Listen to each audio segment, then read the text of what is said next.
A billionaire cruelly abandoned his prized racehorse after it fell mysteriously ill before a prestigious competition, declaring it a liability to his reputation.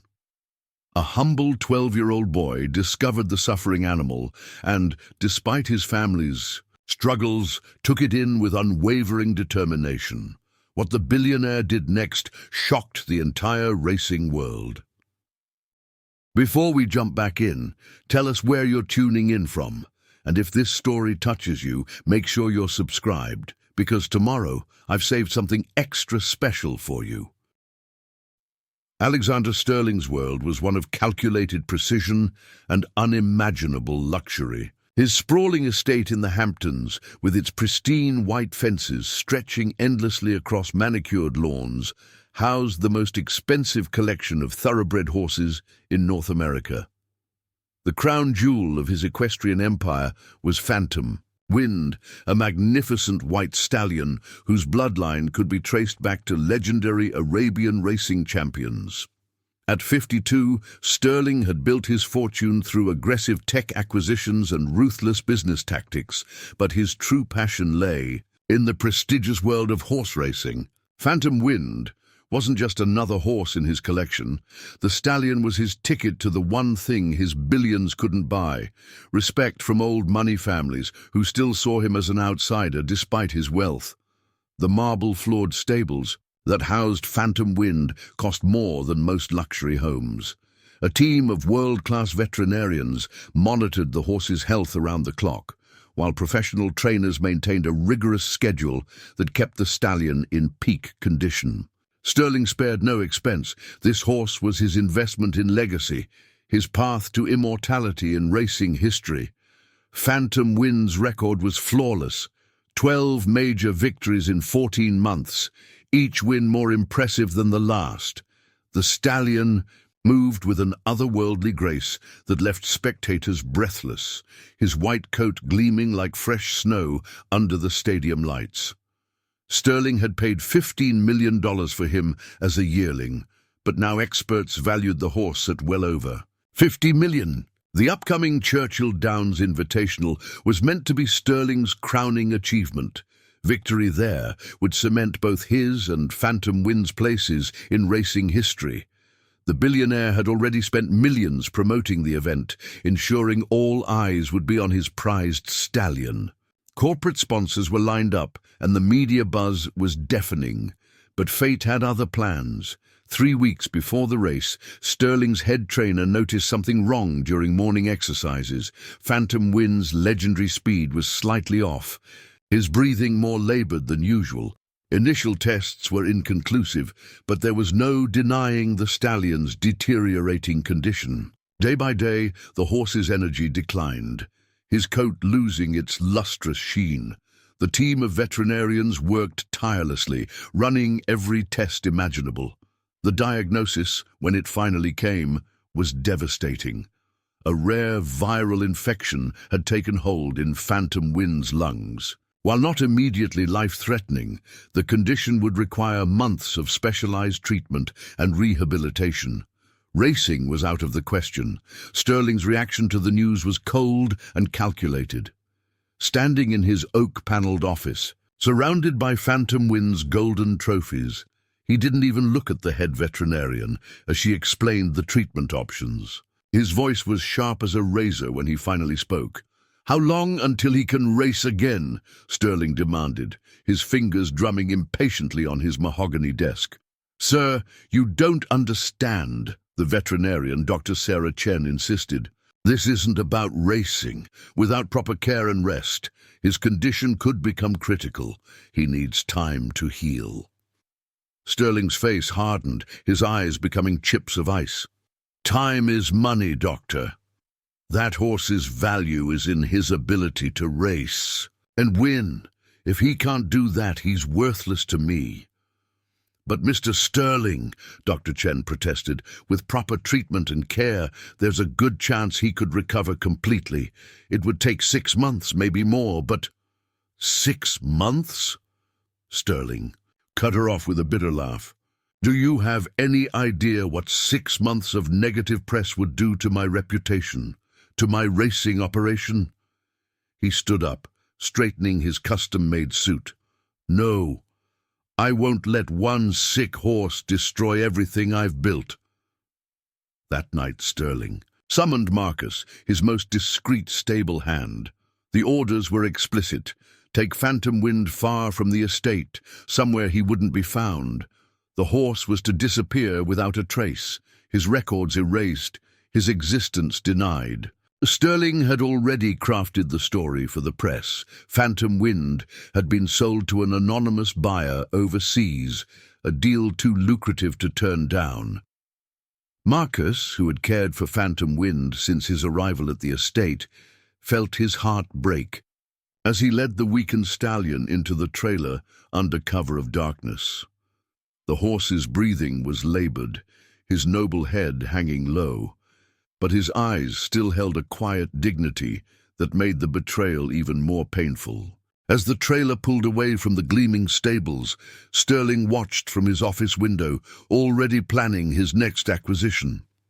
To him, Phantom Wind was now just another failed investment, a liability to be discarded. He had no way of knowing that his cruel decision that night would set in motion a chain of events that would change not only his life, but the lives of many others in ways he could never have imagined. The night was unusually cold for early autumn as Marcus drove the trailer down winding back roads, putting miles between Phantom Wind and the only home he'd known for the past 3 years. Every few minutes, he'd check the rearview mirror, watching for any signs of pursuit, though he knew Sterling's orders were final. The horse's labored breathing from the trailer made Marcus's conscience heavier with each passing mile. After 2 hours of driving, he turned onto an old dirt road that led to a secluded meadow he remembered from his childhood. The place was far enough from civilization to ensure Phantom Wind wouldn't be found quickly, yet close enough to small farms that perhaps someone would discover him before it was too late. It wasn't much, but it was the only act of mercy Marcus could offer, without directly disobeying Sterling's orders. As he opened the trailer door, the moonlight revealed Phantom Wind's deteriorated state. The stallion's white coat, once gleaming like polished silver, was now dull and marked with sweat from his fever. His breathing came in short, troubled bursts, and his legs trembled slightly as he descended the ramp. Despite his weakened condition, there was still an undeniable nobility in his bearing, a remnant of his championship days that even illness couldn't erase. "I'm sorry, old friend," Marcus whispered, his voice catching as he removed the halter. "I wish there was another way." He reached into his pocket and pulled out a handful of sugar cubes, their secret ritual before every race. Phantom Wind's soft muzzle gently took the offered treats, and for a moment their eyes met. The horse's gaze held no judgment, only a quiet understanding that made everything worse. Marcus had saved a small bag of grain from the stables, which he spread in a sheltered area near a cluster of trees. He also left a worn stable blanket, technically stealing from Sterling, but he couldn't bring himself to care. These small gestures felt pathetically inadequate compared to the luxury Phantom Wind was used to, but they were all Marcus could offer. The drive back to Sterling Estates was torture. Marcus's hands gripped the steering wheel so tight his knuckles turned white, and every mile marker seemed to mock his cowardice. He had spent 15 years working with horses, building a reputation for caring and reliability, and now he had abandoned a sick animal to satisfy the whims of a billionaire who saw living creatures as mere commodities. Back at the estate, Sterling was already executing his plan to erase Phantom Wind from existence. Press releases announced the horse's sale to an anonymous international buyer. Records were altered, staff was sworn to secrecy with generous bonuses, and social media posts were carefully crafted to control the narrative. By morning, the stallion's stall would be occupied by a new acquisition, as if Phantom Wind had never existed. In the meadow, the night grew colder. Phantom Wind stood motionless for a long time after the trailer's taillights disappeared, as if trying to understand this sudden, devastating change in his world. The familiar scents of his pristine stable were replaced by wild grass and damp earth. The reassuring sounds of stable hands and other horses were gone, replaced by the whisper of wind through trees and distant wildlife calls. Eventually, exhaustion and illness forced him to lie down. The stable blanket provided some warmth, but it was a poor substitute for his climate-controlled stall. His breathing remained labored, and the fever that had been building for days made him shiver despite the blanket. The night seemed endless, each hour marked by his struggling breaths and the rustle of leaves in the wind. As dawn approached, a fine mist settled over the meadow, clinging to Phantom Wind's coat and further chilling his weakened body. The morning light revealed the true isolation of his location. Rolling hills stretched in every direction, with only a distant farmhouse visible on the horizon. The grain Marcus had left was gone, and thirst drove the horse to his feet, despite his weakness. The movement sent pain through his fever-weakened muscles, but survival instinct pushed him forward. Each step was an effort, his once powerful legs now unsteady beneath him. The sound of running water drew him toward a small stream at the edge of the meadow. The water was clear and cold, so different from the carefully temperature-controlled water he was used to, but his thirst overcame any hesitation. Preparing and narrating this story took us a lot of time, so if you are enjoying it, subscribe to our channel. It means a lot to us. Now, back to the story.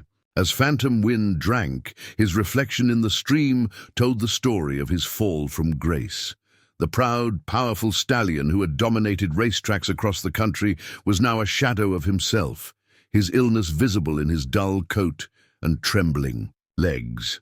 Yet even in this desperate state, there was something unbroken in his spirit, a resilience that had carried him to victory so many times before. The sun climbed higher, bringing little warmth to the misty meadow. Phantom Wind made his way back to the sheltered area where the blanket lay, his steps growing more uncertain with each passing hour. His breath came in ragged gasps, and the fever seemed to burn hotter under the morning sun. Once worth millions, commanding the attention of the racing world, he was now alone and sick, his fate dependent on the mercy of whoever might find him. In this isolated place, as morning turned to afternoon, dark clouds began gathering on the horizon, promising rain. Phantom Wind huddled beneath the trees, his noble head lowered against the rising wind. The stormy weather matched the darkness of his abandonment, but somewhere beyond those clouds, fate was already setting in motion events that would change everything. Though neither the horse nor his former owner could have guessed how their paths would cross again. 12-year-old Tommy Carter's life was far removed from the opulent world of Alexander Sterling. Living on a modest farm with his grandmother Rose, the boy had learned early that hard work and compassion mattered more than material wealth. Their small property, nestled among rolling hills 30 miles from the nearest city, wasn't much by most standards, but to Tommy it was paradise. The farm had been in their family for 3 generations, though recent years had brought struggles. After Tommy's parents died in a car accident 2 years ago, Rose had taken him in, determined to give her grandson a stable home despite their limited resources. They got by with a few dairy cows, a vegetable garden, and Rose's part-time job at the local veterinary clinic, where she worked as a receptionist. That fateful morning began like any other. Tommy woke before sunrise, as he always did, to help with the morning chores, dressed in worn jeans and his father's old flannel shirt that was still too big for him. He made his way to the barn to feed their 3 elderly rescue horses, survivors from a local shelter that had closed down last year. Rose couldn't bear to see them sent to auction, so they became part of the Carter family. "Morning, guys," Tommy called out cheerfully as he entered the barn, the familiar scents of hay and horses greeting him. The rescue horses, Buddy, Star, and old Jack, nickered softly in response. As he distributed their morning feed, Tommy noticed the storm clouds gathering in the distance. The weather report had predicted heavy rain, and he needed to check the fence line in the back pasture before it hit. "Graham," he called out as he passed the kitchen window where Rose was preparing breakfast. "I'm going to ride Buddy out to check. The fences, storms coming in fast." Rose's weathered face appeared at the window, concern etched in her features. "Take your rain jacket, Tommy, and be back before it gets too bad." She knew better than to try to stop him. At 12, Tommy already had more horse sense than most adults she knew. Mounting Buddy, the gentlest of their rescue horses, Tommy set out across the pasture. The wind was picking up, carrying the promise of rain and something else, a sound that didn't belong. As he approached the far boundary of their property, near the old meadow that bordered their land, he heard it more clearly, a horse's distressed whinny. "Did you hear that, Buddy?" Tommy patted his horse's neck, feeling him tense beneath the saddle. Following the sound, he guided Buddy through a gap in the tree line that separated their pasture from the meadow beyond. What he saw next made his heart stop. There, huddled beneath a cluster of trees, was the most beautiful horse Tommy had ever seen. Even in its clearly distressed state, the white stallion's breeding was evident in every line of its body. But something was terribly wrong. The horse's sides heaved with labored breathing, and even from a distance, Tommy could see it was running a fever. His grandmother had taught him the signs. Dismounting carefully, Tommy approached the sick horse with the caution Rose had drilled into him when dealing with unknown animals. "Easy there, boy," he said softly, keeping his movements slow and deliberate. "I'm not gonna hurt you." The white stallion lifted his head weakly, and Tommy gasped as he recognized what he was seeing. His hands trembled as he pulled out his phone and quickly searched for recent horse racing news. There it was. Phantom Wind, the famous champion. Stallion allegedly sold to an overseas buyer just yesterday. Some kind of infection, from the sound of it. He needs antibiotics and proper veterinary care, but... She trailed off, mental calculations running through her head. Their savings were meager, and professional treatment for a horse of this caliber would cost thousands. Tommy understood the unspoken concern. "We can't just let him die, Graham. We'll figure something out. Maybe Dr. Thompson would help." He referred to the kind veterinarian who sometimes let Rose work extra hours when money was tight. Rose smiled, sadly, at her grandson's optimism. "Tommy, this isn't just about money. This horse belongs to someone wealthy and powerful enough to own a champion racehorse. We could get in serious trouble for having him here. They abandoned him." Tommy's voice cracked with emotion. "They left him to die because he got sick. How can that be right?" His hand rested on Phantom Wind's neck, and the horse leaned slightly into his touch, despite his weakness. Rose watched the interaction, her heart heavy with both pride and worry. Tommy had his father's strong sense of justice and his mother's compassionate heart. She knew that look in his eyes, the same one he'd had when he'd begged to keep the rescue horses. There would be no talking him out of helping this animal. "All right," she sighed, making a decision that she hoped wouldn't come back to haunt them. "We'll do what we can for him tonight. Tomorrow I'll talk to Dr. Thompson, see if she can help us figure out our options." She didn't mention that she was already planning to dip into the small fund she'd been saving for Tommy's college. As if sensing their commitment to help him, Phantom Wind nickered softly, his gentle sound at odds with his impressive stature. Tommy beamed, already pulling fresh hay into the stall while Rose prepared a warm bran mash mixed with medication. "We'll call him Ghost for now," Tommy suggested, his voice dropping to a whisper, "just in case anyone asks. A regular white horse, nothing special." Rose nodded, knowing they'd need to be careful. The racing world was small and news traveled fast. Outside, the storm raged on, but inside the old barn, something remarkable was taking shape. A sick champion, a determined boy, and a worried grandmother Three unlikely allies brought together by fate and compassion. None of them could know that their simple act of kindness would soon draw the attention of one of the most powerful men in the country, or that their little farm was about to become the center of a storm far greater than the one raging outside. The following morning dawned clear and crisp after the storm, but the challenges facing the Carter family had only begun. Rose was already in the barn before sunrise, checking on their new patient. Phantom Wind's fever had dropped slightly, thanks to their efforts, but his breathing remained labored, and his usual magnificent bearing was diminished by illness and exhaustion. The sight of such a noble creature brought so low made her heart ache. "Dr. Thompson will be here in an hour," she told Tommy as he rushed in, still pulling on his jacket. He'd barely slept, checking on the horse every couple of hours throughout the night. "She's coming before her clinic hours, and she's agreed to keep this quiet." Rose had spent nearly an hour on the phone with her friend and employer, explaining the delicate situation. Tommy nodded while carefully approaching Phantom Wind's stall. The stallion recognized him immediately, lifting his head with a soft nicker that ended in a concerning wheeze. "His breathing sounds worse, Graham," Tommy observed, his young face creased with worry. Despite his age, years of helping Rose with rescue horses had given him a keen eye for their conditions. Dr. Sarah Thompson arrived just as the sun was cresting the horizon, her old pickup truck rumbling up the gravel driveway. She was a tall woman in her 50s, with steel-grey hair and the kind but no-nonsense demeanor that made her excellent with both animals and their owners. The moment she saw Phantom Wind, her expression turned grave. "Rose," she whispered, recognition dawning in her eyes.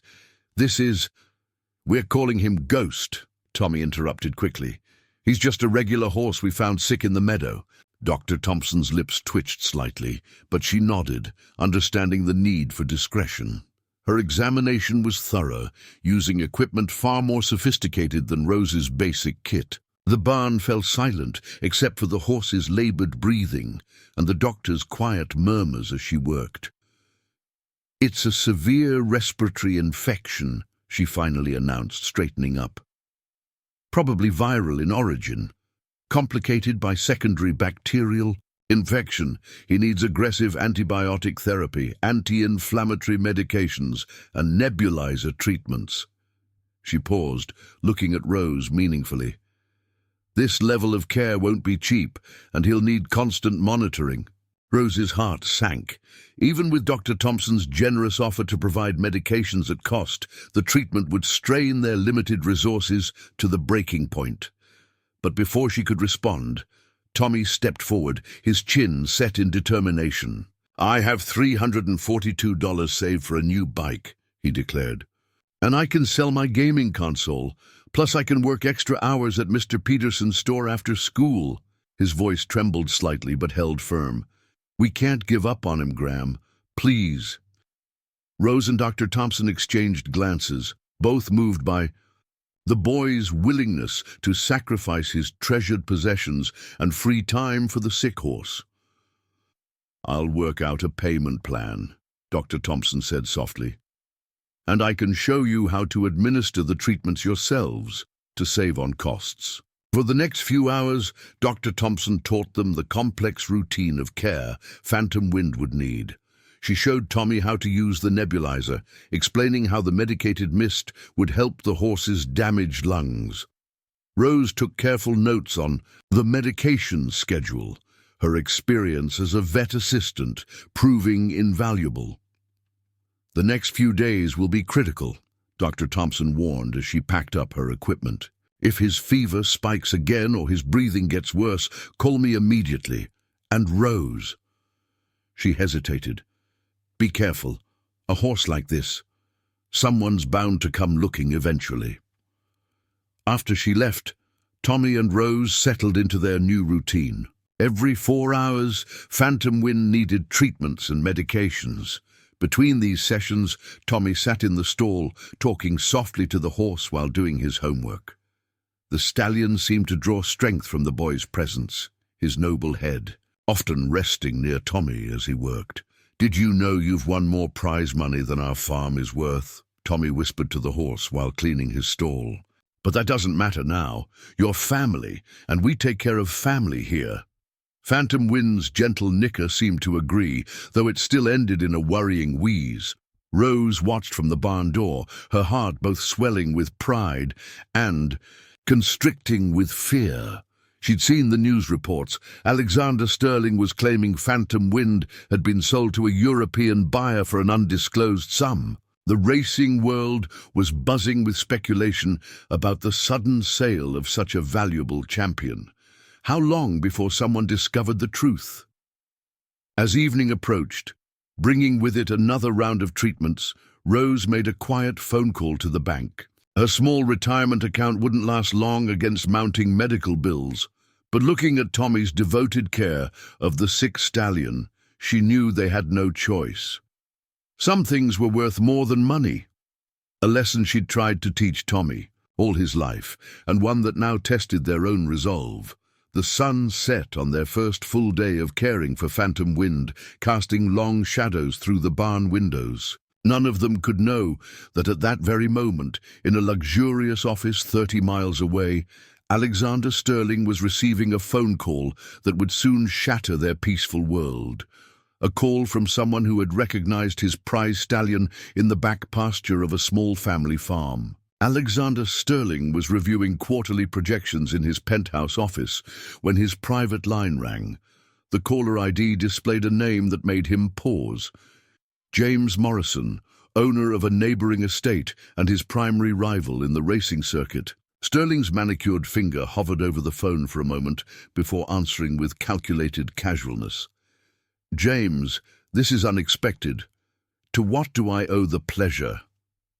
His voice was smooth as aged whiskey, betraying none of the tension suddenly coiling in his chest. "Alex, interesting story about Phantom Wind's sale." Morrison's tone dripped with fake congeniality, "especially since I just saw him in a barn 30 miles from your estate. Looks pretty sick too. Funny how these things work out, isn't it?" Sterling's grip on the phone tightened until his knuckles turned white. "I'm afraid you must be mistaken. Phantom Wind was sold to—" "Oh, spare me the press release version," Morrison interrupted. "I know that horse like I know my own reflection. He's being kept at some rundown farm off Route 27, being cared for by a boy and his grandmother of all things." A pause, heavy with implication. Imagine what the Racing Commission would think about a champion being abandoned due to illness.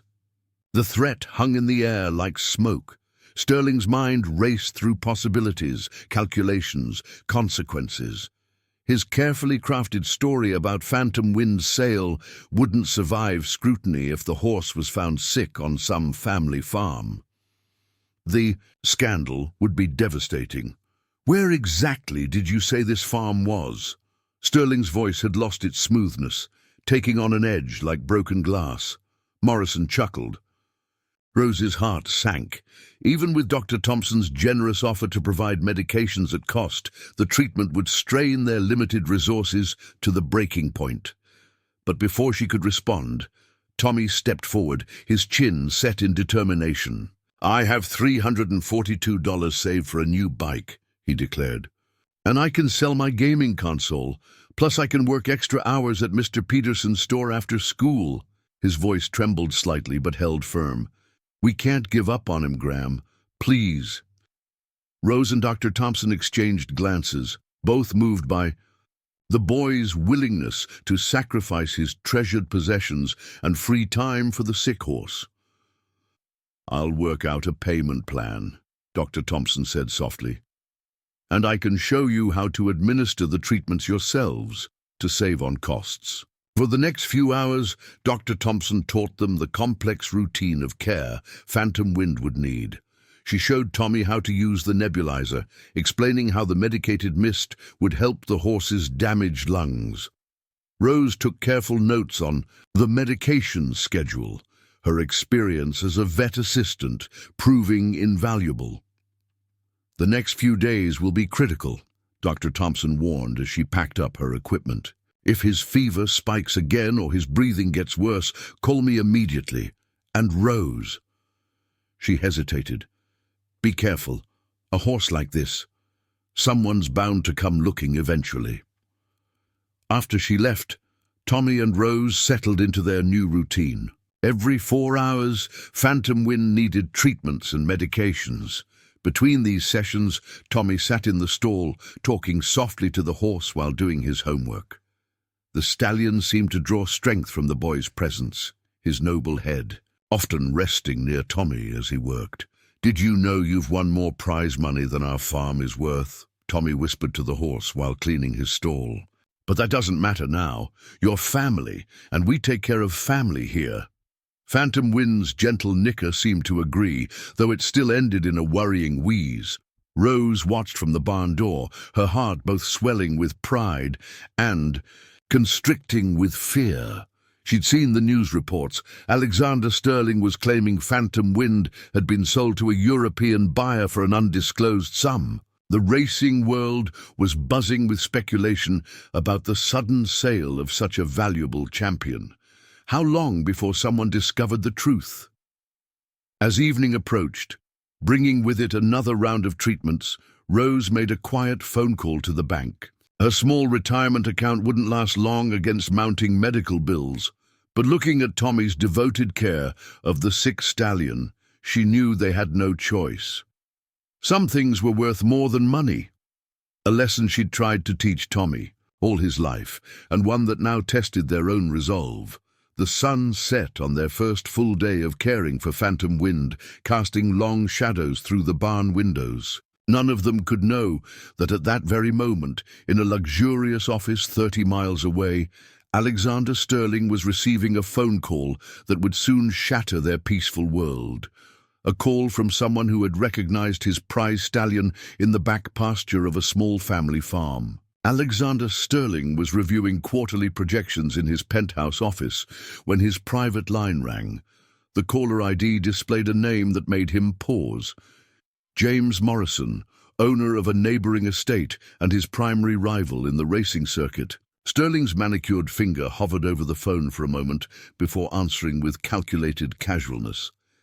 "James, this is unexpected. To what do I owe the pleasure?" His voice was smooth as aged whiskey, betraying none of the tension suddenly, coiling in his chest. "Alex, interesting story about Phantom Wind's sale." Morrison's tone dripped with fake congeniality, especially since I just saw him in a barn 30 miles from your estate. Looks pretty sick too. Funny how these things work out, isn't it? Sterling's grip on the phone tightened until his knuckles turned white. "I'm afraid you must be mistaken. Phantom Wind was sold to—" "Oh, spare me the press release version," Morrison interrupted. "I know that horse like I know my own reflection. He's being kept at some rundown farm off Route 27, being cared for by a boy and his grandmother of all things." A pause, heavy with implication. Imagine what the Racing Commission would think about a champion being abandoned due to illness. The threat hung in the air like smoke. Sterling's mind raced through possibilities, calculations, consequences. His carefully crafted story about Phantom Wind's sale wouldn't survive scrutiny if the horse was found sick on some family farm. The scandal would be devastating. "Where exactly did you say this farm was?" Sterling's voice had lost its smoothness, taking on an edge like broken glass. Morrison chuckled. "The Carter place, I believe, just past Miller's Creek. Sweet family from what I hear. The boy seems quite attached to the horse already." Another weighted pause. "I suppose you'll be wanting to handle this discreetly?" Sterling ended the call without responding, his finger already pressing the intercom button. "Get me everything on the Carter family immediately, and send Garrett to my office." His voice was arctic, promising consequences. Within an hour, a comprehensive file lay open on Sterling's desk. Rose Carter, 61, widow, working part-time at a veterinary clinic. Legal guardian to Thomas Carter, 12, orphaned 2 years ago. Owner of a small farm, heavily mortgaged, with 3 rescue horses. Their financial situation was precarious at best. Garrett stood at attention before Sterling's desk, his expression carefully neutral. "Your orders, sir." Sterling studied a satellite view of the Carter property on his tablet. "Our missing investment has been located. These people have something that belongs to me, Garrett. I want it back." "Sir," Garrett shifted uncomfortably, "if word gets out about Phantom Wind's condition and where he was found, then we make sure word doesn't get out." Sterling cut him off sharply. "These people are nobody. A struggling grandmother and a manicured orphan boy playing hero. They can be handled." Sterling rose and walked to the floor-to-ceiling windows overlooking the city. His reflection stared back at him, impeccable in his tailored suit. "Start with the usual approaches. Money first. Everyone has a price. If they resist, remind them how expensive it can be to fight a billionaire in court. I want this resolved quickly and quietly." "And if they still refuse?" Garrett asked, knowing his employer's capacity for ruthlessness. Sterling's smile was cold as winter frost. "Then we'll make them understand that keeping what's mine has consequences. Check their mortgage situation, their employment, any leverage we can use. That farm of theirs must have building code violations we can exploit. The grandmother works at a vet clinic. I'm sure her employer would hate to face an audit."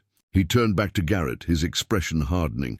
"I built my empire by never letting anyone stand in my way. I won't let some countryside charity case ruin everything I've worked for. That horse is worth millions, and more importantly, it's mine." Garrett nodded, but hesitated before leaving. "Sir, about the horse's condition.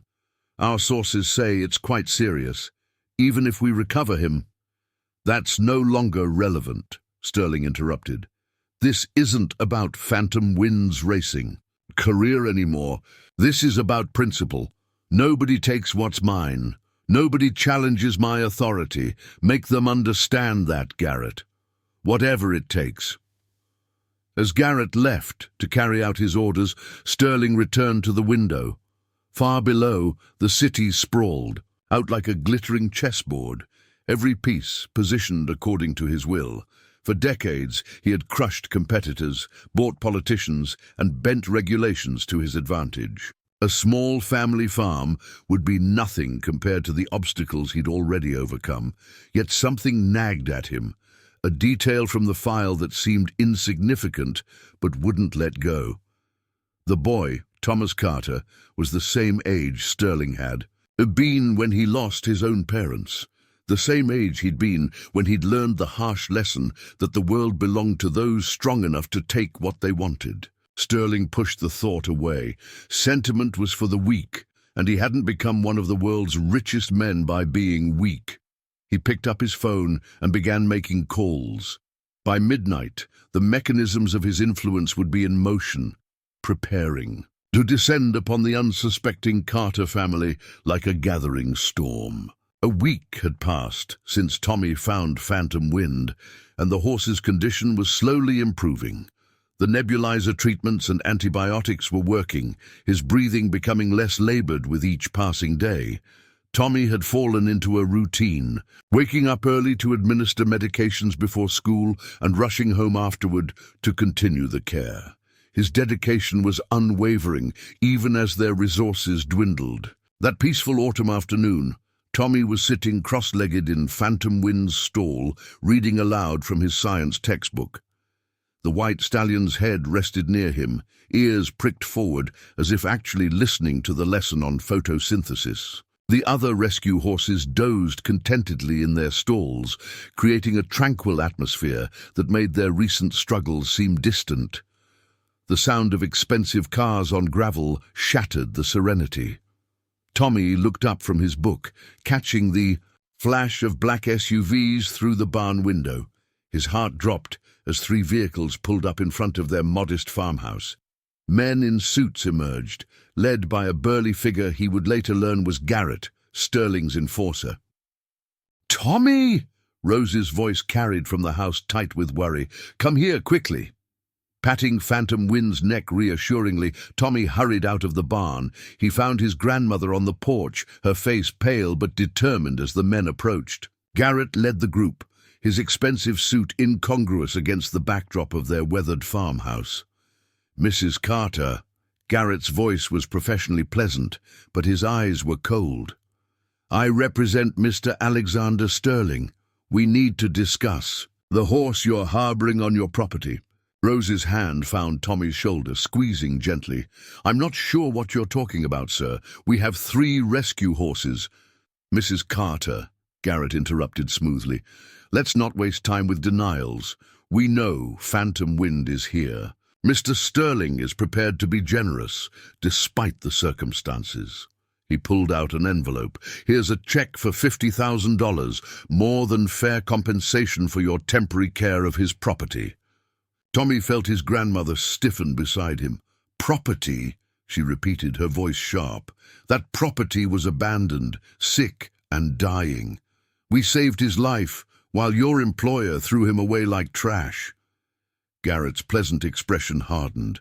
"The horse belongs to Mr. Sterling. Your interference, while perhaps well-intentioned, is legally theft. This offer is more than generous. I suggest you take it." "And if we don't?" Tommy found himself speaking up, despite Rose's warning squeeze. On his shoulder, "What about treating him like a living creature instead of just property?" Garrett's gaze shifted to Tommy, something almost like pity crossing his features. "Listen, kid, Mr. Sterling doesn't like complications. Right now, you're a complication. This doesn't have to get ugly. Take the money, give us the horse, and we all go our separate ways." "He's still sick," Rose interjected. "Moving him now could be dangerous to his health." "That's not your concern anymore," Garrett replied coldly. "Mr. Sterling will provide whatever care he deems appropriate for his investment." "Investment?" Tommy's voice cracked with emotion. "Is that all he is to Mr. Sterling? Because to us he's family now. We've cared for him, helped him heal. He trusts us." One of Garrett's men started moving toward the barn, but Rose's voice rang out, sharp as a whip. "That's private property. Take one more step without permission, and I'm calling the sheriff." The man hesitated, looking to Garrett for instructions. Garrett's expression darkened. "Mrs. Carter, be reasonable. You're a woman of limited means, raising a grandson alone. Things could become, difficult. Mortgage payments could rise. Work could become hard to find. Accidents happen on farms all the time." The threat hung in the air like poison. Tommy felt fear curl in his stomach, but it was overshadowed by a burning anger. Before anyone could stop him, he stepped forward, facing Garrett directly.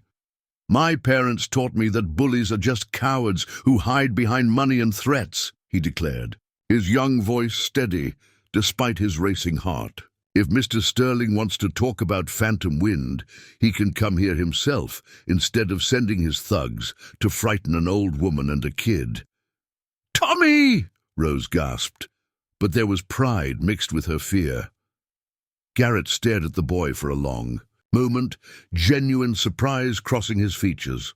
Finally, he tucked the envelope away and straightened his jacket. "You have 24 hours to reconsider.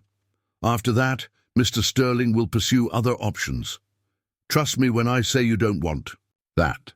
As the black SUVs pulled away, kicking up gravel, Tommy and Rose stood motionless on their porch. The autumn wind rustled through the trees, carrying the first hints of winter. From the barn came the soft sound of Phantom Wind's whinny, as if the horse was calling to them for reassurance. "Oh, Tommy," Rose sighed, pulling him close. "You were very brave, but I'm afraid things are about to get much harder." Tommy hugged her back, his voice muffled against her shoulder. "We can't give up on him, Graham. We just can't." Neither of them spoke what they both knew. They had just made an enemy of one of the most powerful men in the country, and their peaceful life on the farm would never be the same. The following day brought the first wave of Sterling's retaliation. It started with a letter from the bank announcing an immediate review of their mortgage terms, citing irregularities in their payment history. By afternoon, Rose received a call from the veterinary clinic. Her hours were being cut due to sudden budget constraints. The message was clear. Sterling's influence reached far and wide.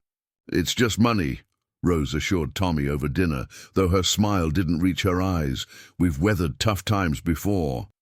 She didn't mention the stack of bills on her desk or the fact that Phantom Wind's medications alone cost more than their monthly mortgage payment. Tommy pushed his food around his plate, guilt warring with determination. "I could drop out of the robotics club," he suggested. "Work more hours at Mr. Peterson's store instead." "Absolutely not," Rose's voice was firm.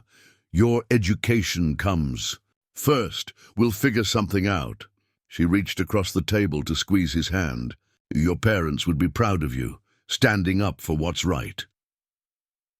Their conversation was interrupted by the rumble of a truck coming up their driveway. Through the window, they saw Dr. Thompson's familiar pickup, followed by several other vehicles. Their elderly neighbor, Mr. Jenkins, emerged from his battered farm truck. The Peterson family climbed out of their station wagon, and more neighbors kept arriving. "What's going on?" Tommy rushed to the door, Rose close behind. Dr. Thompson approached first, carrying boxes of medical supplies. "The cavalry's arriving," she announced with a grim smile. "Word got around about Sterling's visit. We figured you could use some help." Mr. Jenkins stepped forward, his weathered face determined. "My daddy stood up to the railroad companies when they tried to take our lands back in '62. I reckon standing up to some city billionaire isn't much different." One by one, their neighbors emerged with offerings. Mrs. Peterson brought groceries and home-cooked meals. The local feed store owner, Mr. Martinez, arrived with a month's supply of hay and grain. Even the sheriff's deputy stopped by, casually, mentioning that response times to the farm would be extra quick for the foreseeable future. "The thing about bullies," Deputy Williams said quietly to Rose, "is they don't expect people to stand together. Sterling might own half the county, but he doesn't own our conscience." Inside the barn, Tommy watched in amazement as Dr. Thompson examined Phantom Wind. The horse's breathing had improved significantly, though he still needed regular treatments. The stallion's intelligent eyes followed the activity around his stall. With interest, his noble head held higher than it had been since his arrival. "His fever's completely gone," Dr. Thompson announced. "The infection's responding well to treatment. A few more weeks, and he could be back to full health." She turned to Tommy with a serious expression. "You've done an amazing job with his care." "We all have," Tommy replied, thinking of how Rose had dipped into her savings, how their neighbors were rallying around them. "He's not just our horse anymore. He's everyone's hope." As evening approached, the impromptu gathering took on the air of a council of war. The Petersons' teenage son, a budding filmmaker, had documented Phantom Wind's condition when he first arrived and his gradual recovery under their care. Mr. Jenkins, who served on the local council, was already gathering support from other community members. "Sterling thinks he can isolate you," Dr. Thompson explained to Rose. "Make you feel alone and helpless. But he doesn't understand small towns. We take care of our own." Rose was overwhelmed by the support, but her practical nature couldn't be silenced. "He's still incredibly powerful. He could ruin all of you, just for helping us." "Let him try," Mr. Martinez declared. "My cousin works for the racing press. One word about how Sterling abandoned a champion horse because it got sick, his reputation in the racing world would be destroyed." As night fell, their neighbors departed one by one, leaving behind not just supplies and support, but something more valuable: hope. The Carter farm no longer felt isolated and vulnerable. Instead, it had become a symbol of resistance against corporate greed and heartless wealth. In Phantom Wind's stall, Tommy sat completing his homework by lamplight. The horse's steady breathing provided a comforting rhythm, so different from the labored gasps of a week ago. "You're more than just a racehorse," Tommy whispered to him. "You're teaching people to stand up for what's right." But even as the Carter family found strength in their community support, Alexander Sterling was preparing his next move. In his penthouse office, he reviewed reports of the gathering at the farm with cold fury. If they wanted to make this a public battle, he would show them just how ruthless he could be.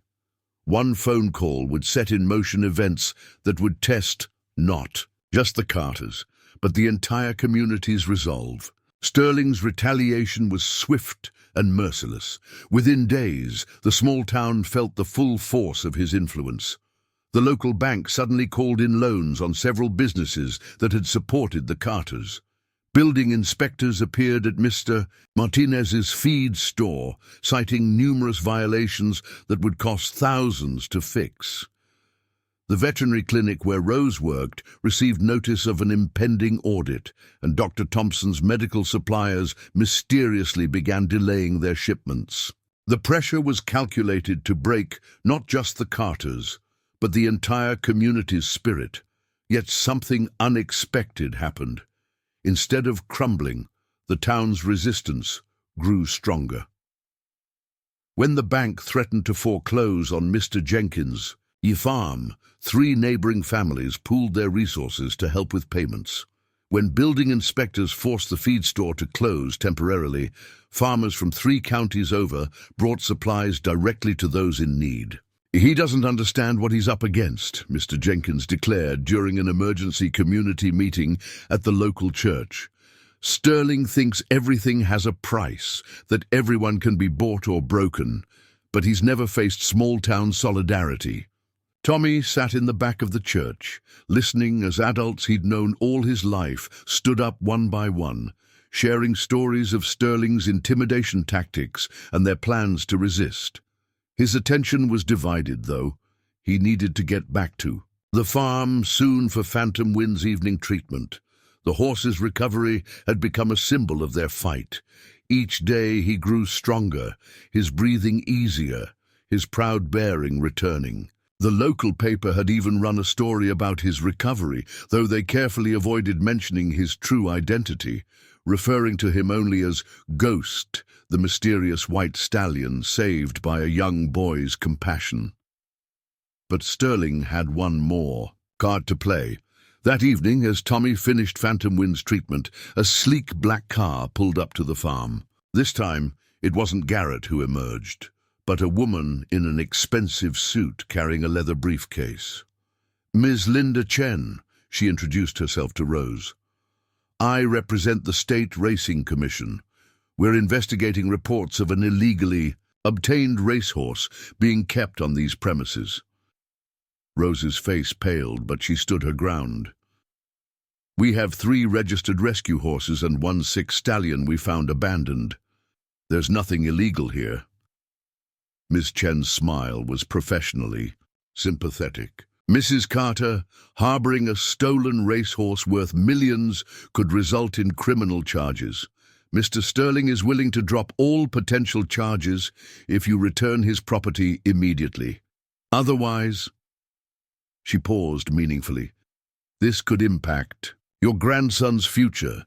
Juvenile records can be sealed, but college admissions boards tend to ask questions." Tommy, who had come in from the barn, felt his heart stop.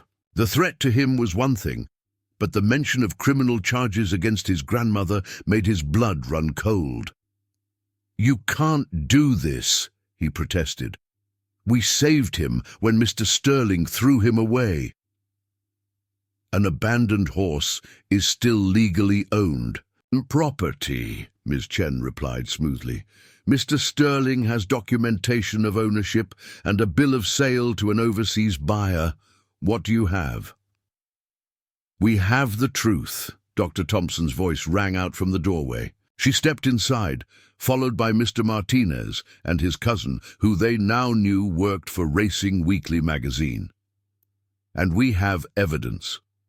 Mr. Martinez's cousin held up a camera, "including photos of Phantom Wind's condition when he was found. medical documentation of his illness and abandonment, and testimonies from multiple witnesses. The racing world loves a good story. Imagine the headlines: "Billionaire abandons champion horse, threatens child who saved him." Ms. Chen's professional demeanor cracked slightly. That would be slander. Mr. Sterling would sue. Let him. Dr. Thompson interrupted. Every vet in 3 states would testify about that horse's condition. Every racing official would have to explain how they accepted the story of an overseas sale without proper documentation. The whole industry would be under scrutiny. The threat hung in the air. Ms. Chen glanced at her watch, suddenly seeming eager to leave. "I'll convey your position to Mr. Sterling, but be advised, this isn't over." After she left, Tommy rushed back to Phantom Wind's stall, needing to reassure himself that the horse was safe. The stallion nickered softly at his approach, pressing his nose against the boy's chest. In the golden evening light, his white coat gleamed, no longer dull with fever. His eyes were bright and alert, his breathing strong and steady. "We're not giving up," Tommy whispered, wrapping his arms around the horse's neck, "no matter what he throws at us." Rose watched from the barn door, Dr. Thompson beside her. "Sterling's getting desperate," the vet observed. "He knows if this story gets out, his reputation in the racing world is finished." "But he'll get more dangerous," Rose worried. "A man like that, backed into a corner. Then we'll need to be ready," Dr. Thompson replied firmly, "because the next move won't be lawyers and threats. He's going to try something big." As night fell over the farm, the community's resolve remained unshaken. But in his penthouse office, Alexander, Sterling was indeed planning something that would test them all to their limits. The real battle was about to begin. Alexander Sterling sat in his private study, surrounded by the spoils of his success. Racing trophies glinted in their glass cases, but his attention was fixed on the tablet before him, displaying surveillance photos of the Carter farm. His fingers drummed rhythmically on his mahogany desk as Garrett delivered the latest report. "The community's rallying around them, sir. Traditional pressure isn't working. If anything, it's making them more determined." Garrett shifted uncomfortably. "And there's more. Racing Weekly is preparing a story. They have photos, medical records, witness statements." "Enough!" Sterling's fist crashed down on the desk. "I didn't build an empire by letting some small-town nobodies and their bleeding hearts destroy me." He stood, walking to the window that overlooked the city he'd helped shape. "It's time to end this, tonight." "Sir?" Garrett's voice held a note of concern. "Get the transport ready. If they won't give me my horse willingly, we'll take him. No more lawyers, no more threats." Sterling's reflection smiled coldly in the glass. "Sometimes you have to remind people why they shouldn't challenge someone with real power." Miles away at the Carter farm, Tommy was finishing his evening routine with Phantom Wind. The horse's recovery had been remarkable. His breathing was almost normal now, his proud bearing fully restored. In the soft light of the barn, his white coat gleamed like fresh snow. "You're almost better, boy," Tommy whispered, running the brush over the stallion's powerful neck. "Soon you'll be strong enough to run again." The horse nickered softly in response, nuzzling the boy's shoulder with gentle affection. Rose watched from the barn door, her heart full. The past weeks had been challenging, but seeing the bond between her grandson and the recovering horse made it all worthwhile. The community support had sustained them, turning what could have been a crushing burden into a triumph of collective compassion. Dr. Thompson had visited earlier that day, declaring Phantom Wind's recovery nearly complete. "It's a miracle," she'd said, watching the stallion move gracefully around the paddock. "Not just his physical recovery, but how he's bonded with Tommy.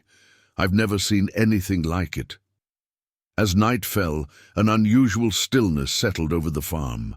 The other rescue horses were restless in their stalls, and even the normally peaceful evening was interrupted by distant dog barks.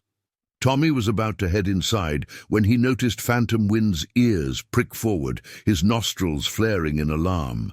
Then they heard it, the low rumble of multiple vehicles approaching from different directions. "Tommy!" Rose's urgent voice carried from the house. "Get inside, quickly!"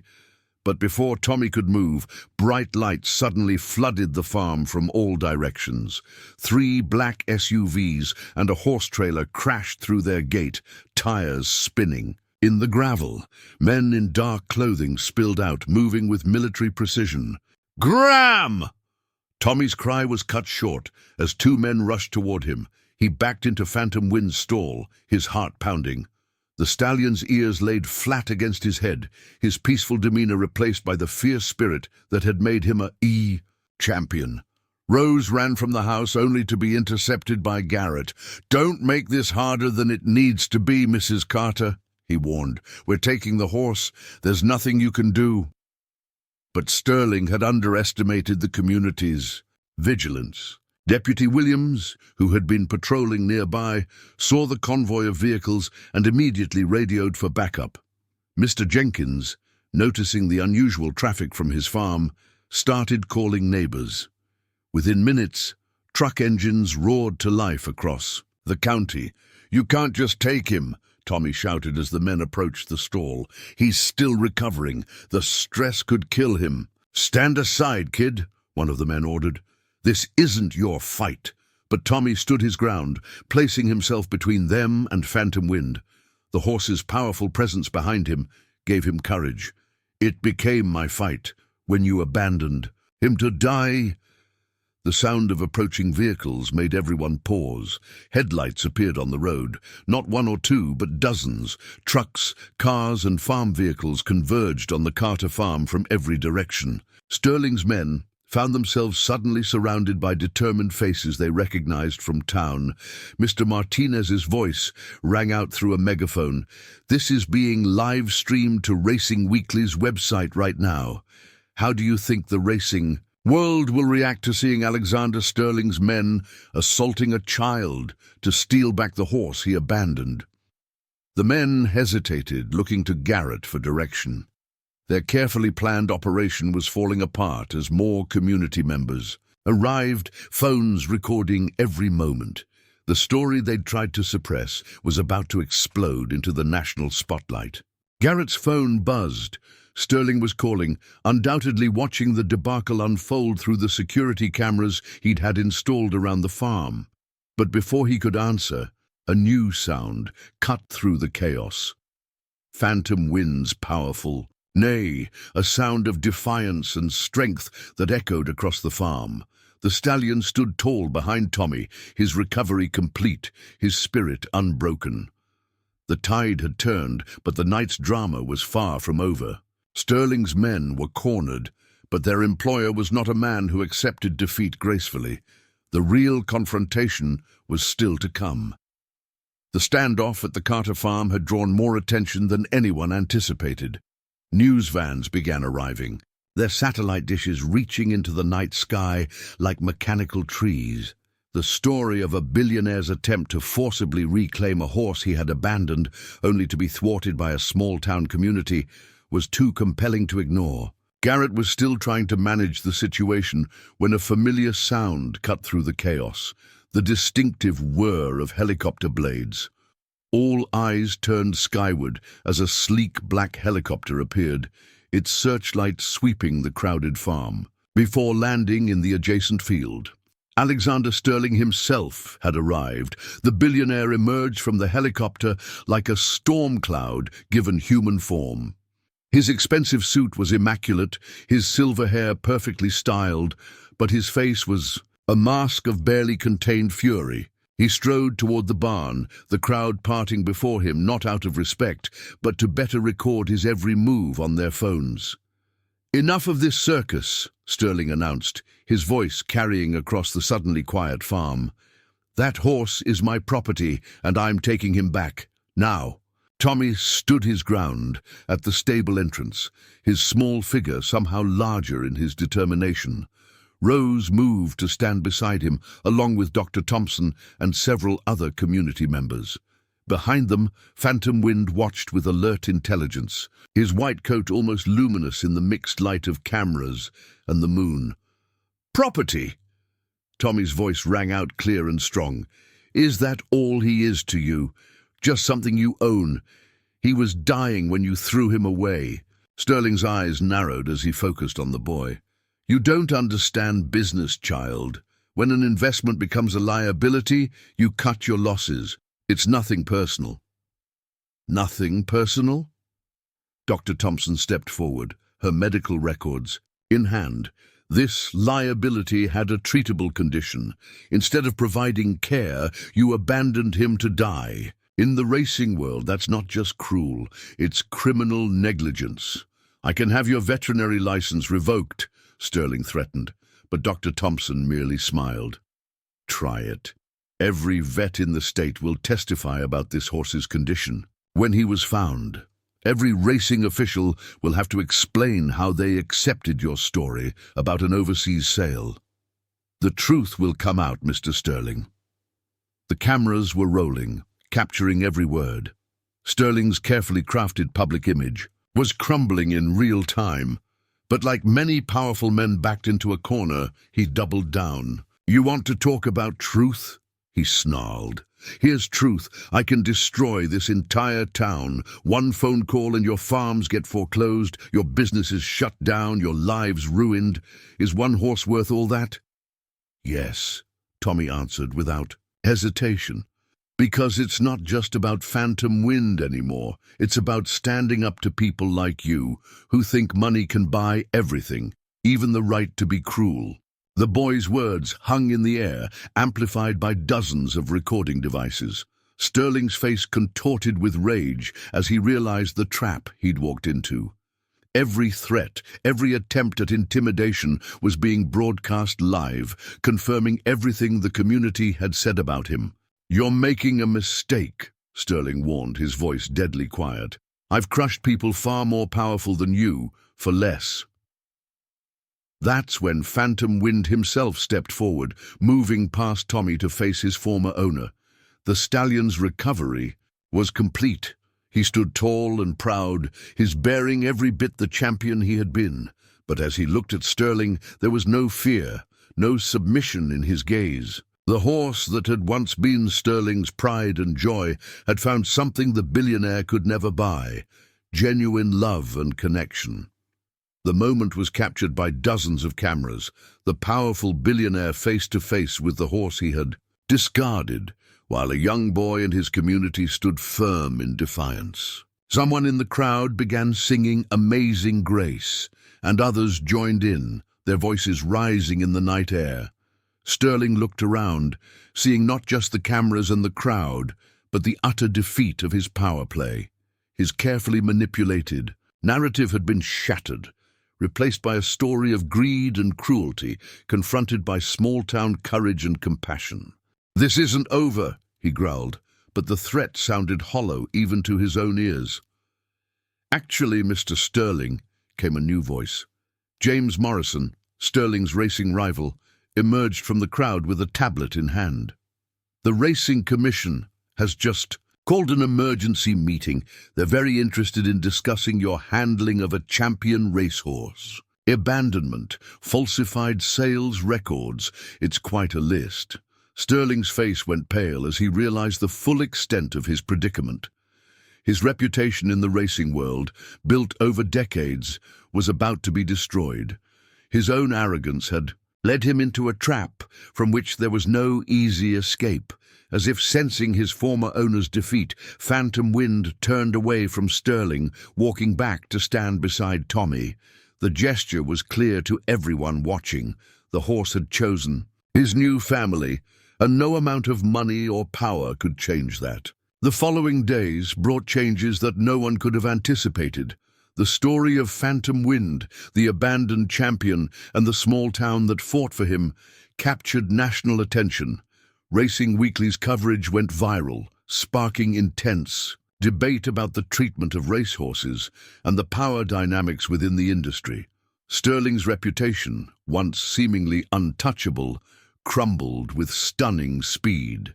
Video clips of his threats at the farm played on every major news network. His attempts to intimidate a child and his grandmother became symbolic of corporate greed and callousness. The Racing Commission's emergency meeting stretched into a full investigation of his racing operations. But it was the photographs of Phantom, Wynn's condition when Tommy first found him, contrasted with his magnificent recovery under the Carter's care, that truly moved people. Letters and donations began pouring in from around the country, many from other small communities that had faced similar battles against wealthy adversaries. Tommy found himself at the center of it all, though he cared little for the attention. His focus remained where it had always been, on Phantom Wynn's well-being. The morning after the confrontation, he was in the barn as usual, changing the stallion's water and checking his breathing. "You did good, boy," he whispered, running his hand along the horse's powerful neck. "You showed them all what really matters." Phantom Wynn's gentle nicker seemed to agree, his eyes bright with the intelligence that had captured so many hearts. Rose watched from the barn door, Dr. Thompson beside her. "The Racing Commission wants to make him their poster child for reform," the vet explained quietly. "New regulations about horse care and accountability. They're already calling it the Phantom Wind Rule." "What about Sterling?" Rose asked, though she already knew some of the answer. The billionaire's downfall had been swift and merciless. His racing licenses have been suspended pending the investigation. Several of his business partners are distancing themselves. Apparently this scandal was the last straw. There were other stories, other incidents that people were afraid to talk about before, but now their conversation was interrupted by the arrival of James Morrison, who had emerged as an unexpected ally.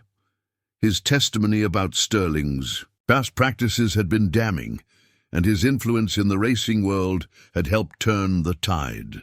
"Mrs. Carter," he greeted them, holding a thick envelope, "I have a proposal for you and Tommy. The racing community wants to make things right. We've established a foundation for retired and rescued racehorses, and we'd like this farm to be its first sanctuary." Rose's eyes widened as Morrison explained further. The foundation would provide funding to expand their facilities, hire staff, and care for more horses in need. Tommy would be offered education and training in equine care and management, preparing him to eventually take over the operation. "Phantom Wynn showed us all what we'd lost sight of," Morrison continued, watching as Tommy led the stallion out for his morning exercise. "The connection between horses and humans isn't about money or prizes, it's about heart." The transformation of the Carter farm began almost immediately. New stables were built, incorporating modern medical facilities and rehabilitation areas. Dr. Thompson was hired as the resident veterinarian, and several local youngsters were offered apprenticeships in horse care. But perhaps the most meaningful change came in the form of new arrivals, horses from other racing stables, some injured, others simply past their racing prime. Each one found a home at what was now known as the Phantom Wind Sanctuary, where Tommy insisted every animal be treated with the same dedication and love they had shown their first rescued champion. 1 month after the confrontation, Tommy stood in Phantom Wind's paddock, watching the stallion run freely. His recovery was complete, his strength fully restored. Yet something had changed in the horse. He no longer ran for glory or prizes, but for the sheer joy of movement, of life itself. He was never meant to just be a champion racehorse. Tommy explained to a visiting reporter, he was meant to show us how to be better humans. The reporter watched as Phantom Wind circled back to gently nuzzle Tommy's shoulder. "And what about Mr. Sterling? Have you heard from him since that night?" Tommy shook his head. The billionaire had retreated from public view, his empire showing cracks that went far deeper than the racing scandal. But that wasn't what mattered. To Tommy, What mattered was the work they were doing, the lives they were saving, both human and equine. "You know what my Gram always says?" Tommy smiled, scratching phantom wind behind the ears. "Sometimes the biggest victories aren't about winning races or making money. They're about standing up for what's right, even when it seems impossible." As if in agreement, Phantom Wind lifted his head and let out a joyous neigh that echoed across the sanctuary. Other horses answered his call, their voices joining in a chorus that spoke of freedom, healing, and the triumph of compassion over greed. The sound carried across the fields, reaching the ears of newly arrived horses and their caretakers, all part of a legacy that had started with one boy's refusal to look away from suffering. 6 months after the confrontation that changed everything, the Phantom Wind Sanctuary had become a beacon of hope in the racing world. What started as one family's stand against injustice had grown into a movement that was transforming the industry. The once modest Carter farm now housed 20 rescued horses, each with their own story of redemption. Tommy, now 13, had grown into his role as the sanctuary's heart and soul. His natural gift with horses, combined with the education provided by the foundation, made him an inspiration to other young people interested in equine care. Every weekend, children from surrounding counties came to learn from him and the staff, their eyes wide with wonder as they heard the story of Phantom Wind. "It's not just about saving horses," Tommy explained to a group of visitors one sunny morning. "It's about understanding them, connecting with them. Every horse here has something to teach us about strength, forgiveness, and second chances." Phantom Wind remained the sanctuary's ambassador, his presence commanding attention whenever visitors arrived. Though fully recovered and strong enough to race again, he seemed content in his new role. The champion spirit that had once driven him to victory now showed in how he welcomed new arrivals, especially the most traumatized horses. Rose, watching her grandson lead a tour group through the new facilities, felt a pride that went beyond words.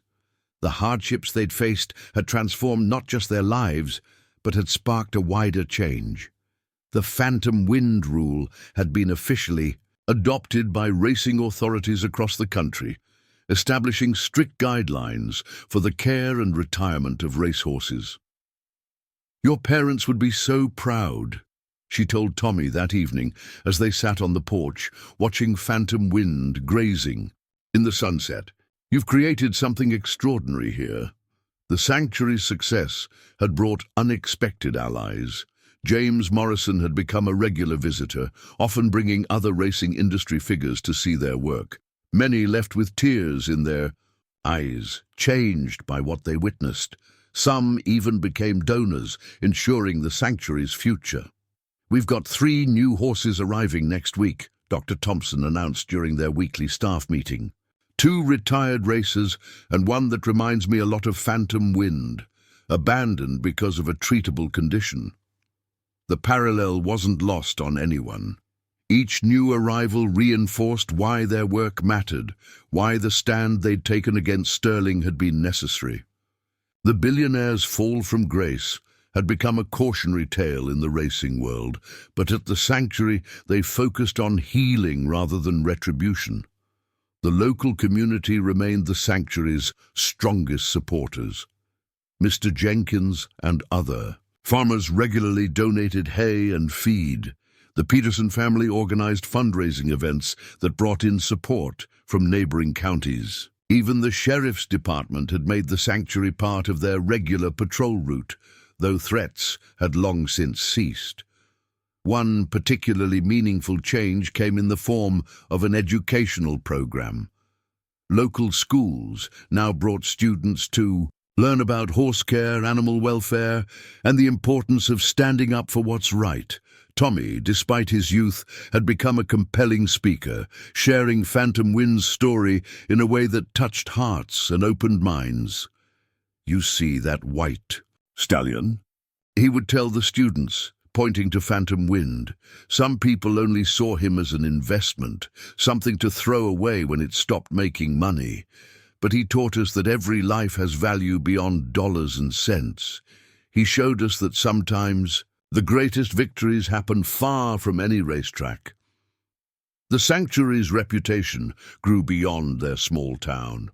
Veterinary students from major universities came to study their rehabilitation methods. Racing industry professionals sought their advice on retirement programs. What had started as one horse's rescue had evolved into a model for change. As fall turned the surrounding woods to gold and crimson, Tommy spent a quiet moment with Phantom Wind in his paddock. The stallion's white coat gleamed in the autumn sun, his bearing still regal, but now softened by contentment. This was no longer the desperate, sick horse Tommy had found in the meadow, nor the driven champion of Sterling's racing empire. This was Phantom Wind as he was meant to be, free, healthy, and at peace. "Remember that night when they tried to take you?" Tommy asked softly, stroking the horse's neck. Phantom Wind's ears flicked toward his voice, intelligent eyes focusing on the boy who had saved him. "I was so scared, but you gave me courage. You still do every day." The horse gently nudged Tommy's shoulder, a gesture that had become their special sign of affection. Around them, the sanctuary buzzed with activity. GB volunteers tending to other horses, Dr. Thompson examining a new arrival, Rose giving a tour to potential donors. Each person, each horse, each moment of healing was part of the legacy that had grown from one simple act of compassion. A letter had arrived that morning from Sterling's former stable manager, Marcus, who had finally decided to share his story. His testimony would help strengthen the new regulations even further, ensuring that no other horse would suffer as Phantom Wind had. But that was tomorrow's concern. For now, Tommy simply stood with his friend, grateful for the twist of fate that had brought them together and the courage it had awakened in them all. 1 year after Phantom Wind first arrived at the Carter farm, the sanctuary hosted a special celebration. People came from all over the country to commemorate not just the rescue of one horse, but the movement it had inspired. The once modest farm had become a symbol of hope and change in the racing world. The transformation was evident everywhere you looked.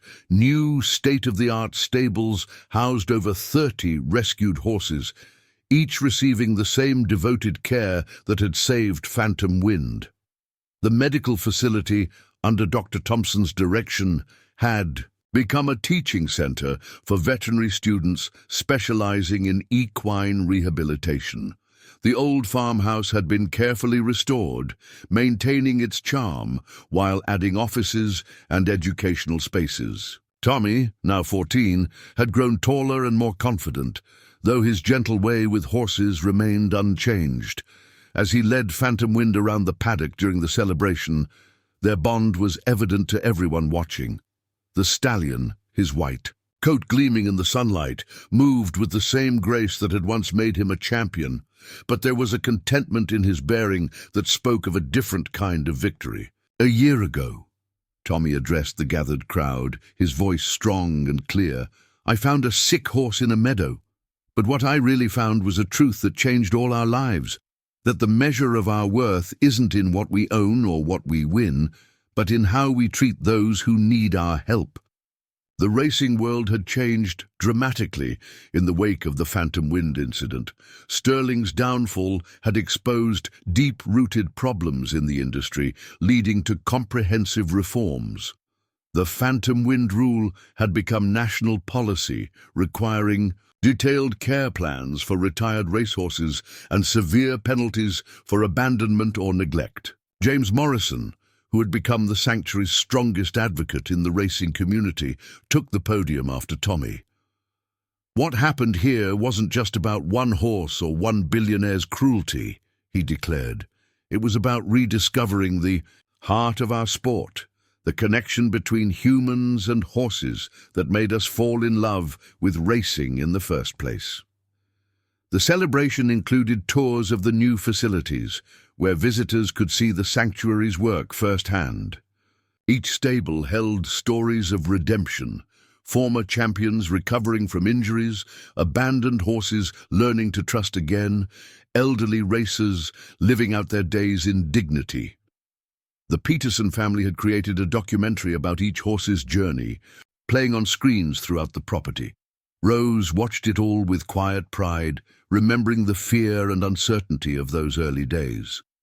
The mortgage that had once threatened to overwhelm them was now paid off, thanks to the foundation's support.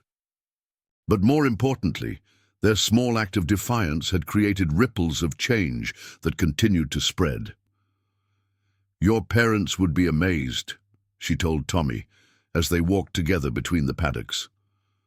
"Not just by all this," she gestured at the sanctuary, "but by the young man you've become." The day's most touching moment came when Marcus, Sterling's former stable manager, arrived with a special gift. He had kept Phantom Wind's original racing trophies, saving them from Sterling's attempts to erase the horse's history. "These belong here," he said, presenting them to Tommy, "where they can remind everyone that true victory isn't about gold cups, but about doing what's right." As the afternoon progressed, children gathered around Tommy as he shared Phantom Wind's story. The stallion stood patiently nearby, occasionally nickering softly, as if adding his own commentary to the tale. The children's eyes widened at the dramatic parts: the midnight abandonment, the desperate rescue, the community's stand against Sterling's men, and the final confrontation that changed everything. But what happened to Mr. Sterling? One child asked. Tommy thought carefully before answering. "He lost something more important than money or power," he explained. "He lost the respect of people who once looked up to him. But maybe somewhere he learned something too, that there are some things you can't buy or bully your way into having." The truth was, Sterling had virtually disappeared from public life. His racing licenses were permanently revoked, and many of his business partners had distanced themselves. But his downfall had led to positive changes throughout the industry. Other wealthy owners, seeing what happened to Sterling, began establishing retirement programs for their horses. Racing authorities strengthened their oversight. The sport was slowly becoming more humane. As evening approached, Tommy led Phantom Wind to his paddock for the night. The stallion's gentle demeanor belied his powerful presence. He was still every inch the champion he had always been, but now his victories were measured in the horses he helped heal and the lives he helped change. "You know what, boy?" Tommy said softly, stroking the horse's neck. "Sometimes the biggest wins don't come with trophies. Sometimes they come from just doing what's right, no matter how hard it seems." Phantom Wind pressed his nose against Tommy's chest, their special gesture of trust and affection that had remained unchanged since those first desperate days. The sanctuary settled into its evening routine, lights coming on in the stables, volunteers completing their final checks, the peaceful sounds of horses settling down for the night. What had begun as one boy's courage to help a sick horse had grown into something that touched countless lives, both human and equine. It was a legacy that would continue to grow, one rescue at a time. 5 years had passed since the night Tommy found a sick horse in a meadow, and the world had changed in ways no one could have predicted. The Phantom Wind Sanctuary had grown into a nationally recognized center for horse rehabilitation and education, its success inspiring similar facilities across the country. The humble farm that once struggled to survive had become a beacon of hope in the equestrian world. Tommy, now 18, had graduated high school with honors and was preparing to study veterinary medicine, inspired by his years of working alongside Dr. Thompson. His experiences at the sanctuary had shaped not just his career path, but his entire worldview. The scared 12-year-old who once stood up to a billionaire had grown into a confident young man, respected throughout the racing community for his expertise in horse rehabilitation.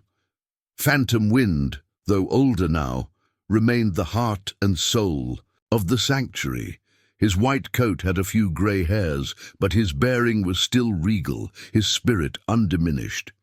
He had developed an uncanny ability to sense which new arrivals needed special attention, often being the first to welcome the most. Traumatized horses. The bond between him and Tommy had only deepened with time, evolving into something that visitors described as almost magical. "Each horse that comes here has a story," Tommy explained to a group of veterinary students one morning. "But more importantly, each one has a future. That's what Phantom Wind taught us, that every life deserves a chance at redemption." The stallion, grazing nearby, lifted his head at the sound of his name, his intelligent eyes focused on the young man he had helped shape. The racing industry had undergone its own transformation. The Phantom Wind rule had expanded into a comprehensive set of regulations governing the treatment and retirement of racehorses. Sterling's downfall had sparked a movement toward greater transparency and accountability in the sport. The old culture of treating horses as disposable commodities was giving way to a new emphasis on ethical treatment and responsible ownership. Rose, though she had officially retired from daily operations, remained a beloved figure at the sanctuary. Her small office in the renovated farmhouse had become a museum of sorts, displaying photographs and news articles chronicling their journey. The framed front page of Racing Weekly, featuring the dramatic confrontation with Sterling, held a place of honor on the wall.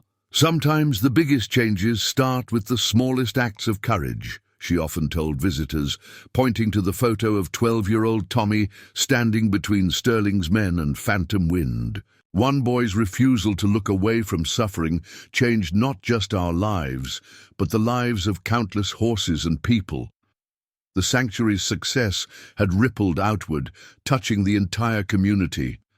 The town that had once faced Sterling's threats had become a thriving center for equine care and education. Local businesses flourished, supported by a steady stream of visitors and students. The Peterson family's documentary about Phantom Wind's story had won awards and inspired similar sanctuaries across the globe. As for Sterling, his story became a cautionary tale in business schools and racing circles. His empire had crumbled not from financial mismanagement or market forces, but from a fundamental failure to understand that some things, compassion, integrity, the bond between humans and animals, couldn't be bought or bullied into submission. On Tommy's last evening before leaving for veterinary school, he spent time with Phantom Wind in their favorite paddock. The setting sun painted the sanctuary in golden light, highlighting how far they'd come from those desperate early days. Other rescued horses grazed peacefully nearby, each one a testament to the power of second chances. "We did it, boy," Tommy whispered, stroking the stallion's neck. "We showed them all that sometimes the greatest victories happen far from any finish line." Phantom Wind pressed his nose against Tommy's chest, their years of trust and love expressed. In that simple gesture, the sanctuary would continue its work under skilled staff, with Tommy returning during breaks to help with special cases. Dr. Thompson had trained a new generation of veterinarians in their unique approach to rehabilitation, ensuring their methods would spread far beyond their small corner of the world. As darkness settled over the farm, lights twinkled on in the stable windows, creating a warm glow that symbolized the sanctuary's mission, to be a light in the darkness for animals and humans alike. The night air carried the peaceful sounds of horses settling down, so different from the tension-filled silence of that long-ago night when a sick champion found his way to salvation. "You know what, Phantom Wind?"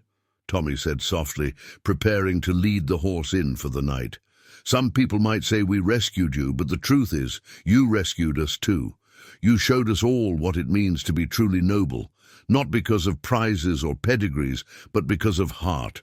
The stallion's gentle nicker seemed to agree, his presence a living reminder that sometimes the most powerful changes come not from wealth or force, but from the simple courage to stand up for what's right.